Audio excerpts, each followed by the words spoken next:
नमस्कार, मैं Nishant Kumar. Very good evening to all of you. कैसे हैं? आज हम लोग नया चैप्टर पढ़ने वाले हैं, यानी कि चैप्टर 6 पढ़ने वाले हैं। चैप्टर 6 में त्रिभुज है, जिसके बारे में हम लोग आज पढ़ने वाले हैं।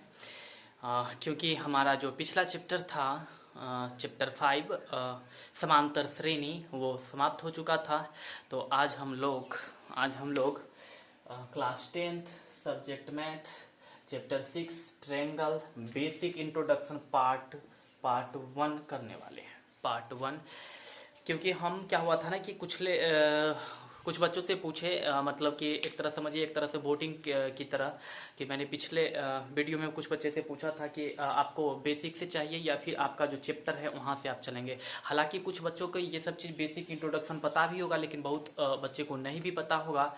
तो ये जो हमारा चैप्टर अभी बनेगा, जो हमारा ये क्लास अभी रिकॉर्ड हो रहा है, तो एक्चुअली है क्या कि ये यहाँ से जो चैप्टर का कंसेप्ट स्टार्ट होता है वह पिछले वाले चैप्टर से बिल्कुल डिफरेंट है। यानी कि यहाँ से कोई भी बच्चा आकर के पढ़ सकता है, इस वीडियो से समझ सकता है और यहाँ से वो आगे बढ़ सकते हैं।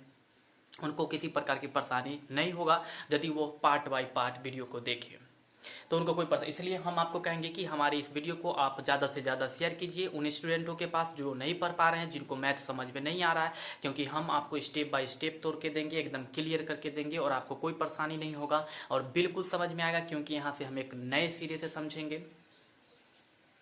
उसके बाद है कि उसके बाद है कि इसका पिछला चैप्टर हम लोग खत्म कर लिए थे, इसलिए हम लोग अभी ये पढ़ रहे हैं। और कुछ बच्चों से पूछा गया था तो उन्होंने मुझे बताया कि नहीं सर, बेसिक से ही पढ़ना चाहिए, तो उनके लिए मैं बेसिक से ही स्टार्ट कर रहे हैं। क्योंकि हो सकता है कि अब जिस समय की हम बात कर ले कि न्यून कोण त्रिभुज, जिस समय हम चैप्टर में क्वेश्चन बनाए और हम बात करें कि न्यून कोण त्रिभुज, समकोण त्रिभुज, अधिक कोण त्रिभुज क्या होता है, या कहीं पर विषमबाहु त्रिभुज का प्रयोग कर ले, तो यदि आप इस चीज़ को नहीं जानते रहेंगे तो आपसे क्वेश्चन बना तो लेंगे, आप उतार तो लेंगे, लेकिन आपको समझ में नहीं आएगा। या इसलिए आपको क्वेश्चन समझने से पहले कुछ बेसिक टर्म्स को जानना जरूरी है, और इसके लिए आप मेरे साथ इस वीडियो में जुड़े रहिए और देखिए क्या होता है। चलिए, हम लोग बेसिक इंट्रोडक्शन के बारे में ही बात करेंगे। चलिए, इस चैप्टर शुरू करने से पहले हम थोड़ी थोड़ी बात कुछ पूछ लेते हैं आप लोग से। जैसे कि पिछला जो चैप्टर था चैप्टर 5, वो चैप्टर 5 का जर्नी आप लोग का कैसा रहा। जर्नी कहने का मतलब होता है उसका यात्रा, जर्नी मीन्स यात्रा होता है।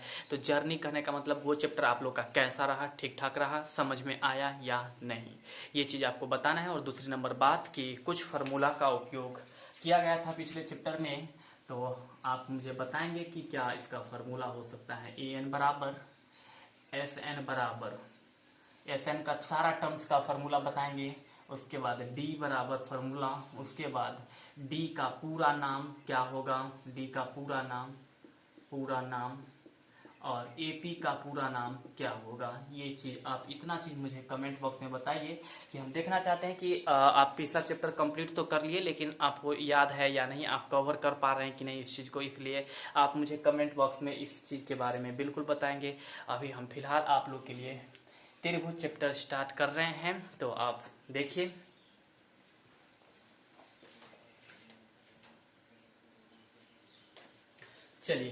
चलिए नए सिरे से हम लोग पढ़ेंगे। यानी कि जिस बच्चे को क्लास 9th में अगर नहीं समझ में आएगा था त्रिभुज चैप्टर, तो उनके लिए कोई दिक्कत नहीं है। आप मेरे वीडियो को पार्ट वाइज पार्ट करते चलिए, देखते चलिए, डेफिनेटली आपको समझ में आएगा, एकदम आप समझेंगे। चलिए देखिए, चलिए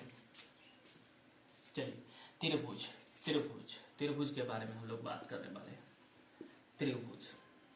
त्रिभुज को यदि आप तोड़ते हैं तो ये टूटता है त्रि और ये टूट जाता है भुज। त्रि का मतलब होता है 3, भुज का मतलब होता है भुजा।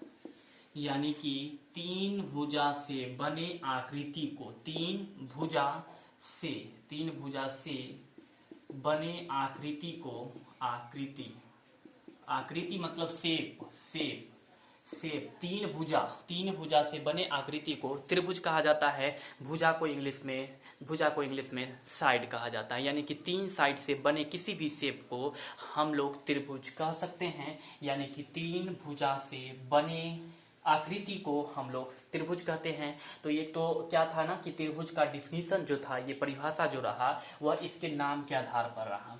इसके नाम के आधार पर हम इसको दूसरे प्रकार से डिफाइन करेंगे, लेकिन उससे पहले आप इसी प्रकार से हेडिंग डालेंगे और इसको जैसे हमने नोट्स करके यहाँ पर दिया है, आप उसी प्रकार से नोट्स कीजिए और हम इसके आगे आपको त्रिभुज का एक दूसरे प्रकार से परिभाषा देंगे। बात तो एक ही चीज होगा, लेकिन वही हम आप लोग को बताए हैं कि सबका अपना अपना शब्द होता है व्याख्या करने का, तो उस चीज को हम अपने शब्दों में आपको बताएंगे। फिलहाल आप इस चीज को नोट्स कर लीजिए, हम मिटाएंगे अभी, तो जल्दी कर लीजिए इसको।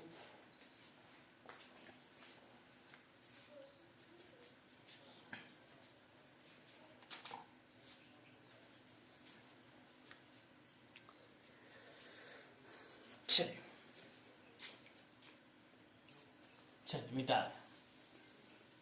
चलिए, त्रिभुज का डिफिनीशन क्या होता है तो वो हम देखते हैं। त्रिभुज का डिफिनीशन, त्रिभुज का डिफिनीशन होता है ऐसा वैसा बहुभुज, वैसा कोई बहुभुज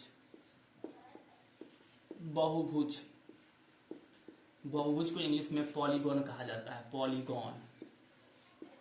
पॉलीगॉन ऐसा कोई बहुभुज जो तीन भुजा से बना हो, तीन भुजा से बने हो, उसे त्रिभुज कहते हैं। उसे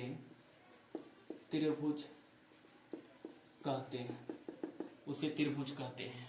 ऐसा कोई बहुभुज जो सिर्फ और सिर्फ तीन भुजा से बने हो, उनको त्रिभुज कहा जाता है। बहुभुज को इंग्लिश में पॉलीगॉन कहते हैं। तो those polygon which is made up of three sides या which is made from three sides, जो तीन साइड से बने हैं उसको हम लोग क्या कहते हैं, त्रिभुज। या फिर इंग्लिश में ऐसे कह सकते हैं, a polygon which is made up of from three sides is called triangle. ऐसे लिख सकते हैं। त्रिभुज वैसा कोई बहुभुज जो तीन भुजा से बने हो, उसे हम लोग त्रिभुज कहते हैं। ये त्रिभुज का आपका परिभाषा था। तीन भुजा से अगर कोई बहुभुज बना होता है तो उसको त्रिभुज कहते हैं, और यदि कोई चार भुजा से बना होता है तो उसको चतुर्भुज कहते हैं। जो पांच भुजा से होता है पंचभुज कहते हैं। जो छह भुजा से षटभुज, सप्तभुज, अष्टभुज, इस प्रकार से बढ़ते जाता है। और इंग्लिश में यदि कोई पॉलीगॉन तीन साइड से बना होता है तो ट्रायंगल, चार साइड से बना होता है तो क्वाड्रिलेटरल, पांच साइड से बना होता है तो पेंटागन, छह साइड से तो हेक्सागन, सात साइड से तो हेप्टागन, और आठ साइड से तो ऑक्टागन, और नौ साइड से तो नोनागन, और 10 साइड से तो डेकागन। ये चीज है। चलिए हम आपको अभी बताते हैं। त्रिभुज हो गया ये। उसके बाद ये आपका त्रिभुज था, तो एक देख लीजिए एग्जाम्पल। कोई भी जो सिर्फ और सिर्फ तीन भुजा हो जिसमें हो, ऐसा कोई भी बहुभुज जिसमें तीन भुजा हो, ए बी सी। एक चीज हम आपको बता दें कि ये ABC जो है, ये ABC, इसके जगह पर आप किसी भी ABCD का कोई भी लेटर का उपयोग यहाँ पर कर सकते हैं। ऐसा जरूरत नहीं है कि यदि हम यहाँ पर A, B और C का किए हैं तो आपको भी A, B और C का भी करना है। आप ABCD का कोई भी लेटर, कोई भी अक्षर का उपयोग इसके नामकरण में कर सकते हैं। आप समझ गए होंगे। तो कोई भी किसी भी प्रकार से, जरूरी नहीं ऐसा ही शेप हो, ऐसा भी शेप हो सकता है। मान लीजिए ऐसा भी शेप हो सकता है। देख लीजिए कि इसमें कितना साइड्स है, एक, दो और एक। ये कितना साइड है, तीन साइड है। तो ये भी एक प्रकार का क्या हो सकता है, त्रिभुज हो सकता है। बिल्कुल जी हाँ, ये भी एक प्रकार का त्रिभुज होगा। आप इसके बारे में मत समझे कि ये कोई त्रिभुज नहीं है। ये भी त्रिभुज है, ये भी त्रिभुज है। सिर्फ तीन भुजा होना चाहिए। तो यदि तीन भुजा उसमें है तो वो बिल्कुल त्रिभुज है। किसी भी ट्रायंगल को होने के लिए उसमें मेनली थ्री साइड्स होना अनिवार्य है, कंपलसरी है। ना तो तीन साइड से कम होना चाहिए और ना तीन साइड से ज्यादा होना चाहिए। ठीक, तो फिलहाल आपका त्रिभुज हमें लग रहा है कि आप समझ चुके होंगे। क्या आपको समझ में आया इसका परिभाषा या नहीं, वो आप मुझे कमेंट बॉक्स में बताइएगा कि ये ट्रायंगल समझ में आया या नहीं। फिलहाल हम इसके आगे वाले टॉपिक पर आपको ले चलते हैं। चलिए आगे वाले टॉपिक पे चलते हैं। हम इसको इरेज कर रहे हैं, आप देख लीजिएगा एक बार। अब है क्या इसके बारे में, और हाँ हम कहने वाले हैं एक चीज, बड़ी इंपॉर्टेंट बात है। हम कर देते हैं अभी से लेकर के आप यदि मेरे साथ जुड़े रहते हैं तो हम आपका ऑनलाइन में भी आपका 30 दिसंबर तक पूरा सिलेबस कंप्लीट कर देंगे और बाकी जो समय बचेगा उसमें हम आपको फुल्ली रिवीजन करवाएंगे। लेकिन उसके लिए आपको क्या करना है कि मेरे चैनल को सब्सक्राइब करना है, जिससे कि आपको हर प्रकार की नोटिफिकेशन मिलते रहे यदि कोई भी वीडियो जारी होगा। और साथ में ही आपको मेरे वीडियो को शेयर और लाइक्स जरूर करना है। और जो स्टूडेंट मेरे वीडियो को देखते हैं तो वो लाइक्स करना बिल्कुल नहीं भूलेंगे, वो लाइक्स करते रहेंगे, क्योंकि बता चुके हैं लाइक्स से क्या होता है। चलिए लाइक्स करते रहिएगा और शेयर करते रहिएगा। ये हो गया। अब क्या है कि त्रिभुज के गुण क्या सब हो सकता है। त्रिभुज के गुण क्या हो सकता है। प्रॉपर्टीज ऑफ ट्रायंगल,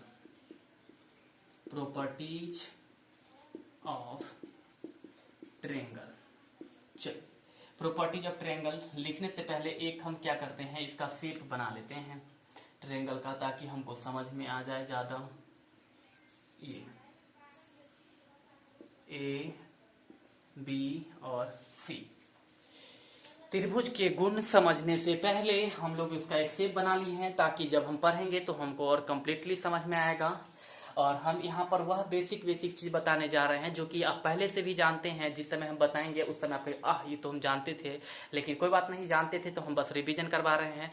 जानते थे, अब याद अभी है या नहीं है ये पता नहीं, इसलिए हम आपको याद करवा रहे हैं। ठीक, तो आप ध्यान दीजिएगा। पहला नंबर इसका गुण होता है कि त्रिभुज में 3 भुजा होते हैं, 3 साइड्स होते हैं। अ ट्रायंगल हैज 3 साइड, मतलब कि एक त्रिभुज में 3 भुजा होते हैं। तो बस इसको लिख देंगे कि त्रिभुज में पहला त्रिभुज में 3 भुजा होता है, 3 भुजा होते हैं। यदि इसी को इंग्लिश में लिखिएगा तो अ ट्रायंगल हैज 3 साइड्स। त्रिभुज में 3 भुजा होता है, आप गिन सकते हैं 1, 2 और ये 3। 1, 2 और 3 भुजा होता है। मैंने वही लिखा कि त्रिभुज में 3 भुजा होता है। उसके बाद यदि इसी सेंटेंस को आपको इंग्लिश में लिखना होगा तो a triangle has 3 sides. Complete. दूसरा नंबर प्रॉपर्टीज पे चलिए। दूसरा नंबर बोल कि त्रिभुज में 3 कोण होते हैं, 3 कोण होते हैं। मतलब पहला नंबर प्रॉपर्टीज में आपको बताया कि त्रिभुज में 3 भुजा होते हैं, मतलब त्रिभुज 3 भुजा से मिलकर के बने होते हैं। दूसरा नंबर प्रॉपर्टीज जो है, गुण जो है, दूसरा नंबर गुण का मतलब होता है कि त्रिभुज में 3 कोण होते हैं। कोण क्या होता है ये आप लोग को भली भांति पता होगा, तो हम जस्ट थोड़ा सा समझा देते हैं कि देख लीजिए। एक यहाँ पर ये कोण बन रहा है, दूसरा कोण ये यहाँ पर बन रहा है और तीसरा कोण ये यहाँ पर बन रहा है। यानी कि पहला त्रिभुज में 3 भुजा होता है, 1, 2, 3। और दूसरा गुण हुआ कि त्रिभुज में 3 कोण होते हैं, एंगल ए, एंगल बी और एंगल सी। तो यदि हम इसी लाइन को अगर इंग्लिश में लिखना चाहेंगे तो हम लिखेंगे a triangle has 3 angles. Yes, a triangle has 3 angles. Hindi में लिखेंगे तो त्रिभुज में 3 कोण होते हैं, और इंग्लिश में लिखेंगे तो अ ट्रायंगल हैज 3 एंगल्स। आप लोग इंग्लिश वर्ड्स देख करके डरिए मत, क्योंकि आगे आप लोग का अधिकतर इंग्लिश वर्ड ही उपयोग होने वाला है। कहीं भी बाहर जब जाएंगे जॉब करने या फिर किसी प्रकार का काम करने के लिए जाएंगे तो आपका मोस्टली इंग्लिश वर्ड ही यूज होगा। तो आप लोग हिंदी करके रट करके ना रहे, साथ में इंग्लिश का भी उपयोग कीजिए, बहुत बेटर होगा आपके लिए। चलिए तीसरा नंबर हम गुण जल्दी से बता देते हैं। देखिए तीसरा नंबर गुण, थर्ड प्रॉपर्टीज। त्रिभुज में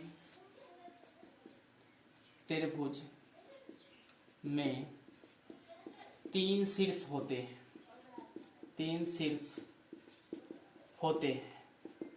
होते हैं।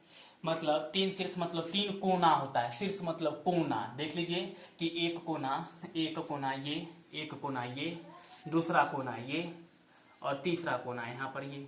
मतलब कि त्रिभुज में 3 कोना होता है। और यदि इसी चीज को इंग्लिश में लिखेंगे तो a triangle has 3 vertices. Vertices को इंग्लिश में कॉर्नर कहा जाता है, तो ऐसा भी लिख सकते हैं, अ ट्रायंगल हैज 3 कॉर्नर्स। आपका अगला प्रॉपर्टी जो होगा चौथा नंबर, वो इस प्रकार से होगा। चौथा नंबर प्रॉपर्टीज देखिएगा। चौथा नंबर प्रॉपर्टीज क्या होता है कि किसी त्रिभुज में त्रिभुज में किसी दो भुजा का योग, किसी दो भुजा का योग किसी भी त्रिभुज में, क्योंकि चाहे वह कोई भी त्रिभुज हो, जरूरत नहीं है कि यही त्रिभुज हो, कोई भी त्रिभुज हो सकता है, तो उस त्रिभुज के दो भुजा का योग जो होगा, योग उसके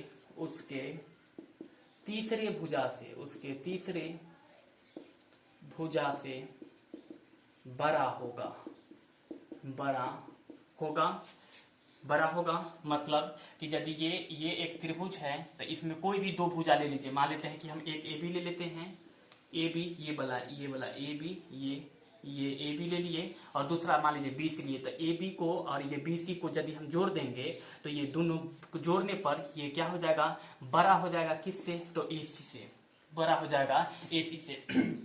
चाहे वह कोई भी त्रिभुज हो, कोई भी त्रिभुज, उसके यदि जैसे ये दो भुजा हुआ, एक ये हुआ तीसरा भुजा, तो इस तीनों भुजा में से यदि आप ये दो भुजा को जोड़ लीजिएगा तो ये इस भुजा से बड़ा हो जाएगा। कोई भी भुजा, चाहे वह कोई भी हो सकता है, किसी भी त्रिभुज में, in any triangle the sum of two side is always greater than the third side. मतलब वह किसी भी त्रिभुज में हो सकता है, ऐसा जरूरत नहीं कि कोई खास त्रिभुज, किसी भी त्रिभुज में दो भुजाओं का जो योग होगा वह तीसरे भुजा से बड़ा होगा, ग्रेटर होगा, और ये हमेशा होगा, ऑलवेज। इसलिए कहा गया है कि the sum of two sides of a triangle is always greater than the third sides. बिल्कुल, थर्ड साइड्स। तीसरे, किसी भी त्रिभुज में दो भुजा का योग जो होगा, मतलब तीन भुजा होता है, उसमें से यदि दो भुजा को जोड़ दे तो दोनों भुजा को जोड़ने पर वह जो होगा वो अपने तीसरे भुजा से बड़ा होगा। यही आपका 4th नंबर प्रॉपर्टीज है, जिसको आप क्लास 9th में अच्छी तरह से पढ़े होंगे, इसको आप प्रूव भी किए होंगे। लेकिन आप यहाँ पर सिंपल एक गुण के रूप में जानिए। 5वां नंबर हम बता देते हैं। 5वां नंबर गुण जो है वह सबसे इंपॉर्टेंट है और सबसे आसान भी है। चलिए देखिए क्या है 5वां नंबर, आप समझते हैं, देखते ही समझ जाएंगे। 5वां नंबर, किसी त्रिभुज में तीनों कोणों का योग, तीनों कोणों का योग कितना डिग्री होता है, कमेंट करके बताइएगा। किसी त्रिभुज में तीनों कोणों का योग कितना होता है, यदि आपको पता है तो आप कमेंट के जरिए बताइएगा, अदरवाइज हम आपको अभी यहाँ पर लिख देते हैं। लेकिन आप वीडियो को पहले पॉज कीजिए और उसके बाद आप मुझे कमेंट करके बताइए। फिलहाल हम यहाँ पर आपको लिख देते हैं कि किसी त्रिभुज के तीनों कोणों का योग 180 डिग्री होता है। चलिए 180 डिग्री होता है, 180 डिग्री होता है। ये रहा आपका 5वां नंबर पॉइंट। मतलब त्रिभुज का 5 गुण हम लिखवाएं। पहला कि त्रिभुज में तीन भुजा होते हैं, अ ट्रायंगल हैज 3 साइड। दूसरा लिखवाएं त्रिभुज तीन कोण से बने होते हैं, तो यानी कि अ ट्रायंगल हैज 3 एंगल्स। त्रिभुज में 3 शीर्ष होते हैं, तो इसको इंग्लिश में लिखेंगे अ ट्रायंगल हैज 3 वर्टिक्स, या फिर लिख सकते हैं ट्रायंगल हैज 3 कॉर्नर्स। चौथा नंबर कि किसी त्रिभुज में दो भुजाओं का योग जो होगा वह तीसरे भुजा से बड़ा होगा। in any triangle two sides of a triangle is greater than the third sides। और सबसे last and important, the sum of 3 angles of a triangle is 180 degree. मतलब किसी त्रिभुज के तीनों कोणों का योग 180 डिग्री होगा। हम यहाँ पर लिख दिए हैं। आपको बताना है कमेंट बॉक्स में कि पॉइंट नंबर 4 आपको समझ में आया है या नहीं, ये चीज आप हमें बताइएगा। यदि आपका कमेंट जैसा रहेगा उसके हिसाब से हम, फिर नहीं होगा तो अगले वीडियो में, किसी वीडियो में हम इसको क्लियर कर देंगे। छोटा सा पॉइंट है, हम आपको क्लियर कर देंगे बिल्कुल। लेकिन आप मुझे जरूर बताइएगा कि चौथा नंबर पॉइंट आपको समझ में आया है या नहीं। तो इस प्रकार से त्रिभुज का ये 5 गुण था। हम एक चीज, छोटा सा बात आपसे पूछना चाहेंगे, क्या आप इस 5 नंबर पॉइंट को प्रूफ करके बता सकते हैं कि त्रिभुज के तीनों कोणों का योग जो होगा 180 डिग्री होगा? बता सकते हैं? यदि आप बता सकते हैं तो एक काम कीजिए, कमेंट नहीं, पहले आप वीडियो को पॉज कीजिए और बनाइए। यदि बन जाता है तो आप लिखिएगा यस सर, ऑनेस्टली कीजिएगा, ईमानदारी से आंसर कीजिएगा कि हाँ बन सकता है या नहीं। यदि बन जाएगा तो बोलिए यस सर बन जाएगा, बना लिए हैं। या फिर अगर नहीं बनेगा तो उसके लिए भी कहिएगा नहीं, नो सर नहीं बनेगा। फिलहाल हम आप इस चीज को हम आपको प्रूफ करके अभी देंगे, अभी हम देंगे। तो आप देखिए, अब हम इसको मिटा रहे हैं, इसको हम मिटा रहे हैं। चलिए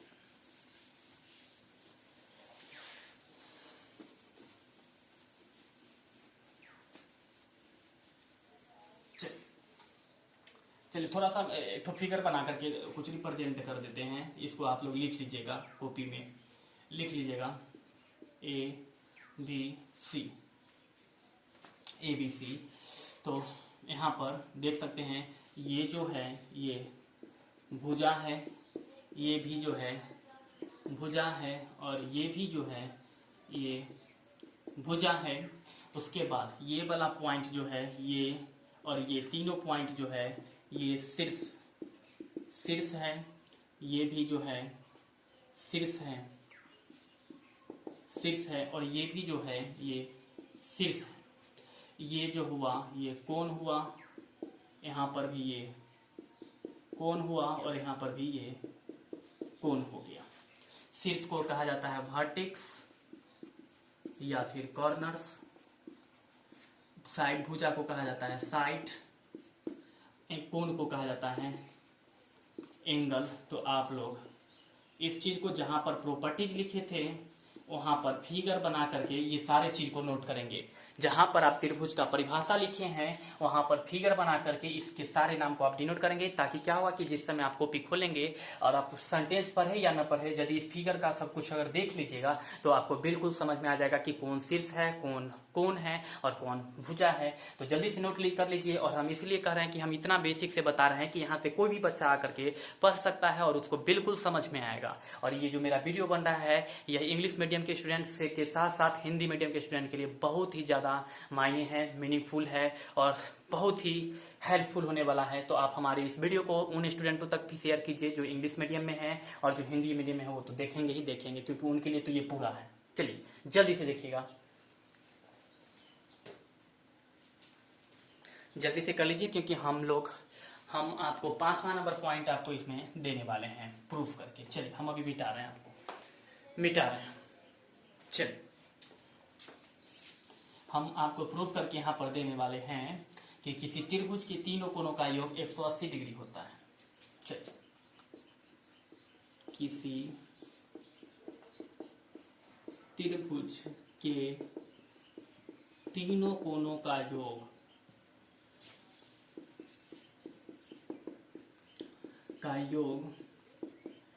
180 डिग्री होता है। कैसे? तो देखिए यहाँ पर एक ट्रायंगल ले लीजिए, एक त्रिभुज ले लीजिए, ये एक ABC, इसका नाम रख लीजिए 1, इसका नाम रख लीजिए 2, इसका नाम रख लीजिए 3। चलिए यहाँ पर देखिए सॉल्यूशन में दिया है क्या? तो ABC एक त्रिभुज है, ABC एक त्रिभुज है, ABC एक त्रिभुज है। इसी को यदि इंग्लिश में लिखेंगे तो लिखेंगे given ABC is a triangle. उसके बाद देखिएगा साबित करना है कि क्या साबित करना है कि एंगल 1, या यूं लिख सकते हैं एंगल A प्लस में एंगल B प्लस में एंगल C बराबर 180 डिग्री। तो रचना में लिखिएगा, रचना में लिखेंगे कंस्ट्रक्शन, और हम रचना में क्या करेंगे कि BC के समांतर एक लाइन खींचेंगे, BC के समांतर, ये BC के समांतर, ये इसके समांतर एक रेखा खींचे हैं। अब ये किस प्रकार का रेखा होता है, कितना रेखा होता है, हम इस चीज को प्रूव करने के बाद आपको यह भी बता देंगे कि किस किस प्रकार का लाइन हो सकता है। फिलहाल आप इस चीज को पहले समझिए। रचना में लिखेंगे कि यहाँ पर लिख लीजिए D और यहाँ पर लिख लीजिए E। तो DE समांतर BC, DE समांतर BC। साबित में लिखिएगा, साबित या प्रमाण। इसको यदि इंग्लिश में लिखेंगे तो गिवन, इसको लिखेंगे प्रूफ डैट, इसको लिखेंगे कंस्ट्रक्शन और इसको लिखेंगे प्रूफ। और यहाँ पर लिखेंगे DE पैरेलल BC, जो कि हम साइन दे दिए हैं। तो साबित में आप लोग देखिए यहाँ पर इसका नाम रख लीजिए 4 और इसका नाम रख लीजिए 5। तो आप देखेंगे कि यहाँ पर क्या है कि BC समांतर है, ये BC समांतर है किसके? तो DE के। तो यहाँ पर लिखेंगे BC समांतर DE। अब जब BC DE के समांतर है तो कोण 2 बराबर कोण 4, या फिर यूं लिख सकते हैं कोण 4 बराबर 2, कोण 4 बराबर कोण 2। क्यों? क्योंकि एकांतर कोण को हम अल्टरनेट इंटरवल लिख सकते हैं, alternate interior angle, alternate interior angle या फिर एकांतर कोण। जब दो कोई रेखा हो और उसको कोई अगर ट्रांसवर्सल काटता हो तो क्या होता है कि ये वाला जो कोण होता है ये इसके बराबर हो जाता है और ये वाला कोण इसके बराबर हो जाता है। किस चीज से? तो एकांतर कोण से, या फिर इसको हम कह सकते हैं अल्टरनेट इंटीरियर एंगल। इसलिए यहाँ पर कोण 4 बराबर कोण 2 होगा। बिल्कुल समझो बात को। यहाँ पर ये BC जो है ये पैरेलल है किसके? तो DE के। BC पैरेलल है DE के। तो यहाँ पर क्या होगा कि कोण 4 जितना होगा उतना ही कोण 2 होगा, इसलिए कोण 4 बराबर 2। किस चीज से? तो एकांतर कोण से। यदि आप क्लास 9th पढ़े होंगे तो आपको बिल्कुल समझ में आ रहा होगा कि कोण 4 बराबर 2 क्यों होगा, क्योंकि ये अल्टरनेट इंटीरियर एंगल है, एकांतर कोण है। उसी प्रकार से ये BC समांतर है DE का, तो कोण 5 बराबर कोण 3 भी होगा। किस लिए? तो ये भी एकांतर कोण से होगा, अल्टरनेट इंटीरियर एंगल से होगा। तो देख लीजिए, कोण 4 बराबर 2, कोण 4 बराबर 2 और कोण 5 बराबर 3, कोण 5 बराबर में कोण 3। ये भी जो होगा अल्टरनेट इंटीरियर ही होगा। और इस दोनों को साथ में मिला करके समीकरण 1 मान लीजिए, समीकरण 1। चलिए हम आगे लिखने से पहले जस्ट आप लोग से पूछना चाहेंगे वीडियो को पॉज कीजिए और अब पहले आप मुझे बताइए कि क्वेश्चन ये दोनों लाइन आपको समझ में आया कि नहीं। एंगल 4 बराबर एंगल 2 और एंगल 5 बराबर 3, क्या आप समझ पा रहे हैं या नहीं? आप बिल्कुल वीडियो को पॉज कीजिए और कमेंट करके पहले मुझे बताइए, तो हम देखना चाहते हैं। फिलहाल हम अभी आगे बढ़ रहे हैं। इतना याद रखिएगा कि दो रेखा को काट करके जो रेखा बनती है, इसमें ये कोण इसके बराबर एकांतर और ये इसके भी बराबर एकांतर कोण हो सकता है, ये पॉसिबल है। तो यहां पर ये हो गया। अब लिखेंगे नाउ आपको ये भी पता होगा कि निम्न कोण का मान कितना होता है, समकोण का मान कितना होता है। अभी सब इतना बेसिक पर तो हम नहीं जा रहे हैं, इसलिए आपको थोड़ा बहुत पता होना चाहिए इसके बारे में। और स्ट्रेट एंगल जो हुआ, स्ट्रेट एंगल का मेजर कितना हुआ। इस प्रकार का यदि रेखा है और उस पर जितना भी कोण होता है, सारा कोण 180 डिग्री के बराबर होता है। सबका योग, इसका सबको जोड़ देने पर ये जो है 180 डिग्री के बराबर होता है। आप देखेंगे कि ये एक लाइन है और यहाँ पर कोण 4 है, कोण 1 है, कोण 5 है। यानी कि 4 को 1 के साथ जोड़ देंगे और 1 को 5 के साथ जोड़ देंगे, यानी 4, 1 और 5 को जोड़ने पर वो 180 डिग्री के बराबर होगा। तो हम यहाँ पर लिख देंगे कोण 4 प्लस में कोण 1, कोण प्लस 5 बराबर में 180 डिग्री। अब इतना हो गया। अब आप देखिए कोण 4 जो है वह किसके बराबर है? कोण 2 के। तो कोण 4 के जगह पर हम लिख देंगे कोण 2 प्लस में कोण 1 और प्लस में कोण 5 जो है वह कोण 3 के बराबर है। तो कोण 3 बराबर में 180 डिग्री। यहाँ पर जहां पर कोण बोल रहे हैं तो वहां पर इंग्लिश मीडियम वाले स्टूडेंट एंगल का उपयोग कर सकते हैं। बिल्कुल कंफ्यूज नहीं होइएगा। अब इसको अरेंज कर दीजिएगा। तो यहाँ पर 1 को पहले लिख दीजिए एंगल 1, फिर 2 को बाद में लिख दीजिए 2 प्लस में एंगल 3 बराबर में 180 डिग्री। ये चीज यहाँ पर 4 के जगह पर 2 कहाँ से आया है? तो फ्रॉम इक्वेशन फर्स्ट समीकरण 1 से। तो 1 के जगह पर देख लीजिए, 1 के जगह पर कोण A के जगह पर क्या है? कोण A। तो यहाँ पर हो जाएगा कोण A, देयरफॉर कोण A प्लस 2 के जगह पर है B, तो यहाँ पर हो जाएगा कोण B प्लस में 3 के जगह पर है कोण C बराबर 180 डिग्री। और ये आपका प्रूफ हो चुका है। तो हम आपको जो 5वां गुण बताए थे वह यही बताए थे कि किसी त्रिभुज के तीनों कोणों का योग 180 डिग्री होता है। और उस 5वें गुण को मैंने प्रूफ करके बता दिया। आपको क्या करना है कि इसके बारे में बताना है कि ये अल्टरनेट इंटीरियर एंगल, जिसको हिंदी में एकांतर कोण कहा जाता है, वो आपको समझ में आया है या नहीं। और साथ में यह बताएंगे कि ये पूरा प्रोसेस जो हुआ साबित करने का, ये आपको समझ में आया। यदि आया तो ये सारा चीज आप अपने कॉपी में नोट्स करेंगे, क्योंकि ये नोट्स करने का मतलब है कि आप एक अच्छे स्टूडेंट्स हैं। अच्छे स्टूडेंट्स का यह काम है कि वह हर बेसिक चीज को, हर इंट्रोडक्शन को अपने नोटबुक में नोट करके रखे, क्योंकि जब भी उनको जरूरत पड़े तो वहां से देख करके अपना रिविजन कर सकते हैं। और ऐसे तो जो पढ़ने वाले होते हैं, वीडियो खोले, क्वेश्चन देख लिए, हो गया, बात खत्म, उनका पढ़ाई हो चुका है, उनको इंट्रोडक्शन से कोई मतलब नहीं है। तो नहीं, ऐसा काम आपको नहीं करना। यदि आप कुछ करना चाहते हैं तो आपको फुल्ली एक्टिव रहना पड़ेगा। फ्यूचर में यदि करना कुछ चाहते हैं, यदि ऐसे ही पढ़ाई लिखाई कर रहे हैं तो फिर उस बेकार हो जाता है, फिर उसका कोई मतलब ही नहीं बनता है। यदि आप कोई काम कर रहे हैं तो पूरे लगन के साथ कीजिए, पूरे अच्छाई के साथ कीजिए। ऐसे नाम का मत पढ़िए, नाम का मत पढ़िए। हम पूरा फोकस किए हुए हैं कि बिल्कुल आप लोग इस चीज़ का उपयोग करें और इसका आगे आप अपने भविष्य में बिल्कुल उपयोग करें। फिलहाल हम इस चीज़ को आपको दे दिए हैं, आप हमें बताएंगे कि पार्ट 1 वीडियो आपको समझ में आया है या नहीं देखने के बाद, और जो इसका और भी आगे इंट्रोडक्शन बचा हुआ है वो हम आपको दूसरे वीडियो में देंगे। इस वीडियो में इतना ही, तब तक के लिए बहुत बहुत धन्यवाद। देखते रहिए हमारी वीडियो, करते रहिए हमारी वीडियो को शेयर और लाइक्स। तब तक के लिए बहुत बहुत धन्यवाद, नमस्कार, मिलते हैं फिर अगले वीडियो में।